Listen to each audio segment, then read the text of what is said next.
Team India की Sri Lanka tour से पहले सिलेक्शन को लेकर मच गया है बड़ा ट्विस्ट। साई सुदर्शन इंजरी की वजह से टेस्ट सीरीज से बाहर हो गए हैं और जसप्रीत बुमराह भी सीरीज मिस कर रहे हैं। और सबसे बड़ा सवाल है श्रीलंका के अगेंस्ट टीम इंडिया की प्लेइंग 11 क्या होगी और नंबर 3 पोजीशन पर कौन लेगा साई सुदर्शन की जगह। आज देखते हैं टीम इंडिया की लेटेस्ट सिचुएशन के हिसाब से पॉसिबल प्लेइंग 11। सबसे पहले बात करते हैं ओपनिंग कॉम्बिनेशन की। मेरी पॉसिबल 11 में यशस्वी जायसवाल और केएल राहुल ओपन कर सकते हैं।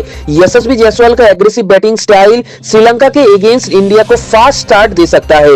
वही केएल राहुल के पास टेस्ट क्रिकेट का एक्सपीरियंस है और ओवरसीज कंडीशंस में उनका एक्सपीरियंस टीम इंडिया के काम आ सकता है। अगर ये दोनों ओपनिंग में एक स्ट्रॉन्ग पार्टनरशिप बना देते हैं तो इंडिया को अर्ली एडवांटेज मिल सकता है।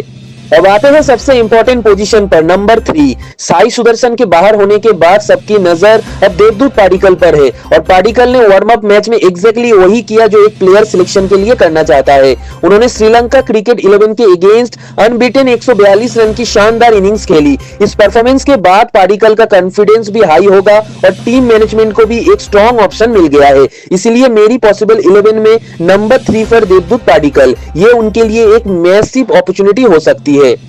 और नंबर 4 पोजीशन पर कैप्टन शुभमन गिल को देखा जा सकता है। गिल के लिए ये सीरीज सिर्फ एक बैटिंग के लिए इंपॉर्टेंट नहीं है, कैप्टन के रूप में भी उनका डिसीजन पर सबकी नजर होगी। और श्रीलंका जैसे कंडीशन में बॉलिंग चेंजेस और बैटिंग ऑर्डर को मैनेज करना एक बड़ा चैलेंज होगा। और नंबर 5 पर होगा Rishabh Pant, wicket keeper batter के रोल में आ सकते हैं। पंत अगर अपने अटैकिंग स्टाइल में बैटिंग करते हैं तो श्रीलंकन बॉलर्स पर प्रेशर बन सकता है। टेस्ट क्रिकेट में पंत का एग्रेसिव अप्रोच इंडिया के मिडिल ऑर्डर को एक अलग डायमेंशन देते हैं।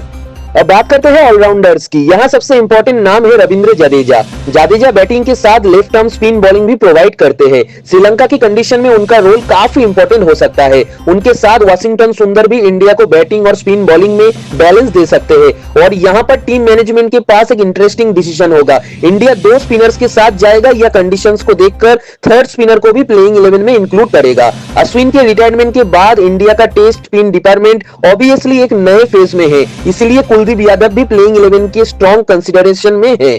अगर पिच स्पिन फ्रेंडली होती है तो जडेजा, वाशिंगटन सुंदर और कुलदीप यादव का कॉम्बिनेशन श्रीलंकन बैटर्स के लिए डेंजरस हो सकता है।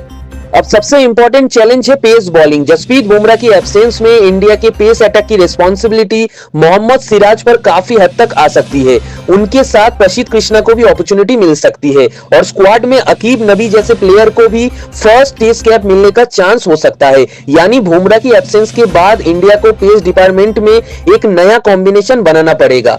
तो लेटेस्ट सिचुएशन को देखते हुए मेरी पॉसिबल टीम इंडिया प्लेइंग 11 कुछ ऐसी हो सकती है। नंबर 1 पे है यशस्वी जायसवाल और नंबर 2 पे है केएल राहुल जो ओपनिंग करेंगे। उसके बाद नंबर 3 पे देवदूत पाडिक्कल। उसके बाद नंबर 4 पे आते हैं शुभमन गिल। नंबर 5 पे आते हैं ऋषभ पंत। नंबर 6 पे आते हैं रविंद्र जडेजा। नंबर 7 पे आते हैं वाशिंगटन सुंदर। नंबर 8 पे आते हैं कुलदीप यादव। नंबर 9 पे आते हैं मोहम्मद सिराज। नंबर 10 पे आते हैं प्रसिद्ध कृष्णा। नंबर 11 पे आते हैं अकीब नबी। लेकिन ये ऑफिशियल प्लेइंग 11 नहीं है। फाइनल 11 पिच, फिटनेस और टीम मैनेजमेंट के डिसीजन के बाद ही क्लियर होगी। लेकिन सबसे इंटरेस्टिंग बात यह है कि साई सुदर्शन के आउट होने के बाद देवदूत पाडिक्कल के पास एक बड़ा चांस आ गया है और वार्म अप मैच में 142 नॉट आउट की इनिंग्स के बाद उन्होंने सिलेक्शन के लिए अपना क्लेम और स्ट्रॉन्ग कर दिया है। अब देखना होगा क्या पाडिक्कल नंबर 3 पर इंडिया के लिए अपना टेस्ट डेब्यू करेंगे। क्या इंडिया श्रीलंका में 3 स्पिनर्स के साथ उतरेंगे और बुमराह के बिना इंडिया का पेस अटैक कितना इफेक्टिव रहेगा।